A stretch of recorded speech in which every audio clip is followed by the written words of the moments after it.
మీరు చూస్తున్నారు తెలంగాణ సమాచార్. కరీంనగర్ డిసిసి కార్యాలయంలో కాంగ్రెస్ సీనియర్ నేత గజ్జల కాంతం మాట్లాడుతూ కేసీఆర్ కుటుంబంపై తీవ్ర విమర్శలు గుప్పించారు. కాళేశ్వరం ప్రాజెక్టులో 1,50,000 కోట్ల రూపాయలు ఖర్చు చూపించి వాస్తవానికి 35,000 కోట్లే ఖర్చు అయ్యాయని, మిగిలిన 1,15,000 కోట్లు దోచుకున్నారని ఆరోపించారు.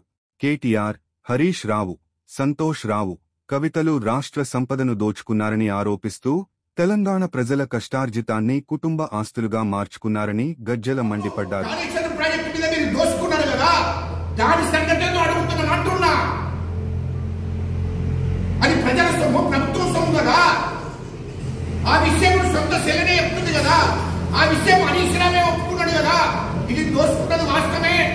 ఆనాడు మా మావ కేసీఆర్ కేటీఆర్ ఇదంతా చేసింది, నాకు సంబంధం లేదని కమిషన్ ముందర విచారణలో ఒప్పుకున్నాడు కదా.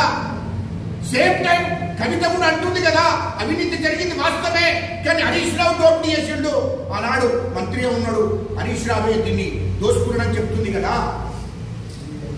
మరి దీంట్లో నేను ప్రభుత్వం విచారణయంగా కమిషన్ విచారణయంగా సొంతంగా మీ ఇంట్లో వాళ్ళు హరీష్ రావు ఒక దిక్కు కవిత ఒక దిక్కు ఒప్పుకుంటున్నాడు కదా. దీని సంగతి నేను అడుగుతున్నా కేటీఆర్. అంటే ఇవాళ విద్యుత్ అంటూ 80,000 కోట్లు విద్యుత్ కొనుగోలు అంట కేసీఆర్ ముఖ్యమంత్రి ఉన్నాం. అసలైంది 40,000 కోట్లు, ఇంకా 40,000 కోట్లు మీరు దోపిడీ చేశారు. వాడేమంటాడు కేటీఆర్, ఇవాళ కారేసింగ్లో దాని మీద విచారణ జరుగుతుంది. అది లొట్టపిస్ కేసా? అరే నీకు అన్ని లొట్టపిస్ కేసులు అంటే ఏంద్రపోయి నాకు అర్థం కాదే. మీరు మొత్తము కేసీఆర్ ముఖ్యమంత్రి ఉన్నప్పుడు అన్ని శాఖలలో అవినీతి చేశారు, దోపిడీ చేశారు. మళ్ళీ విచారణ చేపిస్తే లొట్టపిస్ కేసా అంటున్నాడు. లొట్టపిస్ కేసేనయ్యా, ఆగు, ఎందుకు తొందరపడుతున్నావు? విచారణ జరుగుతుంది, జైలుకు పోతారు సహితంగా, ఎందుకు తొందరపడుతున్నావు కేటీఆర్? తొందరపడకు. లొట్టపిస్ కేసా? అది లొట్టపిస్ కేసో ఏం కేసో అంటే ప్రభుత్వం విచారణ చేస్తే నీకు లొట్టపిస్ కేసు అనిపిస్తుందా? తమాషా గిట్ట వేస్తున్నావు ఏంటి? లేకుంటే ముఖ్యమంత్రిని ఇష్టం వచ్చినట్టు మాట్లాడతావు, లేకుంటే మా కాంగ్రెస్ ప్రభుత్వాన్ని మాట్లాడతావు. ఏం తమాషా చేస్తున్నావా? ఇవాళ హరీష్ రావు గారే క్లారిటీ చెప్పాడు, కవిత మొత్తం భాగవతం అంతా చెప్పాడు మీరు ఎంత దోపిడీ చేసిండ్రు. కవితను ఓపెన్ గా మీడియా ముందట చెప్తుంది కదా. ఇంకా దీనికన్నా సాక్ష్యం ఏం కావాలి? సొంత కేసీఆర్ బిడ్డనే చెప్తుంది కదా. ఇవాళ సిరిసిల్ల నేరల ఇష్యూ ఎట్లా జరిగింది కవితనే చెప్తుంది కదా. దళితులను 5 దళితులను పనికి రాకుండా తాటికి ఉపయోగించి కొట్టి వాళ్ళు కుటుంబం 5 కుటుంబాలు ఇవాళ పనికి రాకుండా చేశారు, వాళ్ళను పని చేసుకోకుండా చేశారు. అలా జీవితం నాశనం అయిపోయినాయి. కవితనే చెప్తుంది కదా. మేము అంతకుముందు నేరల ఇష్యూలో నేను దాన్ని భుజా స్కంధం మీద వేసుకొని ఉద్యమం చేశాను, దాన్ని ఢిల్లీ దగ్గర తీసుకెళ్లాను. అప్పుడేమో అబద్ధం అని చెప్పారు, ఇవాళ కవితనే ఒప్పుకుంటుంది కదా. అంటే వాస్తవాలు నీ కుటుంబం నుంచే బయటకు వస్తున్నాయి. కేటీఆర్ ఎందుకు తొందరపడుతున్నావే? నీకు ఎక్కడి నుండి వచ్చినాయి ఆస్తులన్నీ? ఎక్కడి నుండి వచ్చినాయి? హైదరాబాద్ లో 5 అంతస్తులు అండర్ గ్రౌండ్ నుంచే లేపారు, 500 కోట్లతో కట్టావు. ఎక్కడి నుండి వచ్చింది ఇల్లు? కేటీఆర్ మీకు ఫామ్ హౌస్ ఎక్కడి నుండి వచ్చింది? 100 ఎకరాల. నేను అడుగుతున్నా చెప్పు.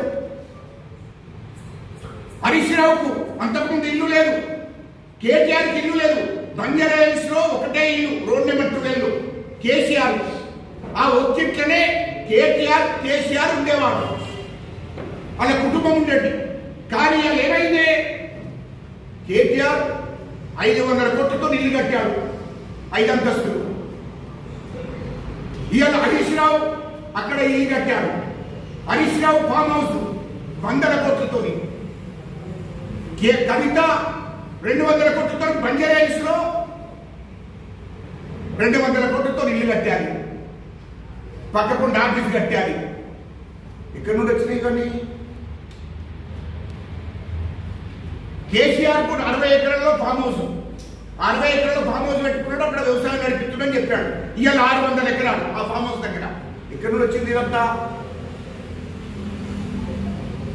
హరీష్ రావు మరి 100 ఎకరాల్లో ఫామ్ హౌస్ కట్టుకున్నాం, ఎక్కడి నుండి వచ్చింది ఇదంతా?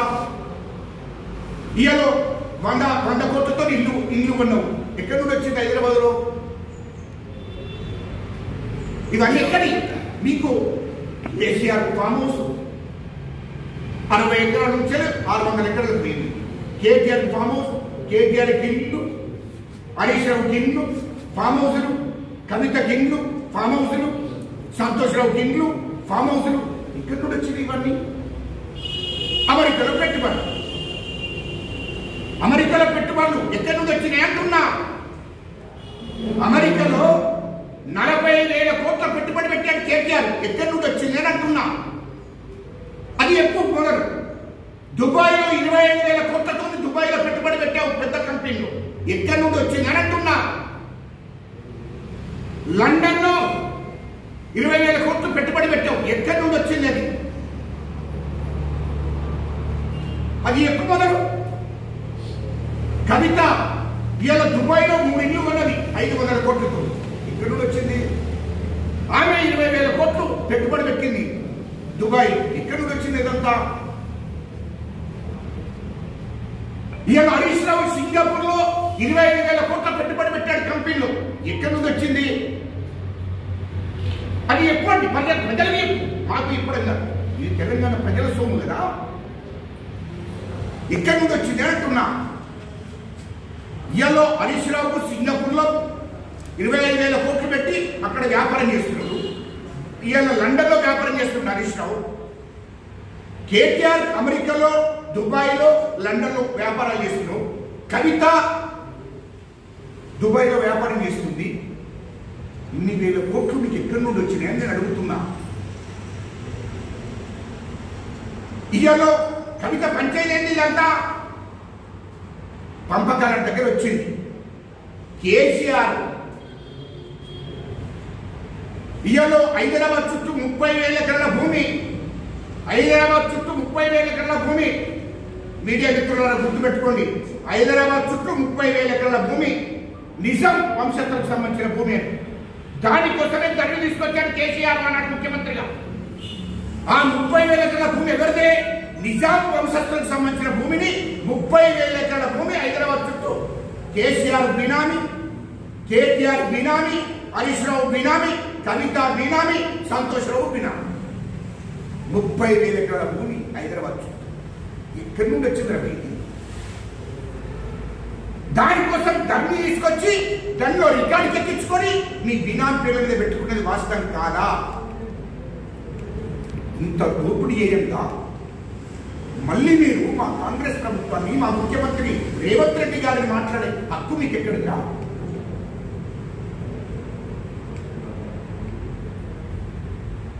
ఎక్కడిది ఇదంతా అని చెప్తున్నా, అడుగుతున్నా. ఇంకా మళ్ళీ నీకు తెలంగాణ ప్రజలు మభ్యపెట్టడం కోసం ప్రయత్నం చేస్తున్నారు. మా ముఖ్యమంత్రి గారు 18 గంటలు పనిచేస్తున్నాడు. కేటీఆర్ మా ముఖ్యమంత్రి నీతి నిజాయితీగా 18 గంటలు పనిచేస్తున్నాడు. మా మంత్రులు 18 గంటలు పనిచేస్తున్నారు తెలంగాణ ప్రజల కోసం. తెలంగాణ ప్రజలకు హామీలు ఇచ్చారు. హామీలను నిలబెట్టడం కోసం ఈ తెలంగాణ రాష్ట్రాన్ని మీరు దోపిడీ చేశారు. ఇవాళ అన్ని రకాలుగా తెలంగాణ రాష్ట్రాన్ని ముందుకు తీసుకుపోవాలి, నిధులను సమీకరించుకుంటూ స్కీములను అమలు చేసుకుంటూ మా ముఖ్యమంత్రి గారు ముందుకు పోతున్నాడు.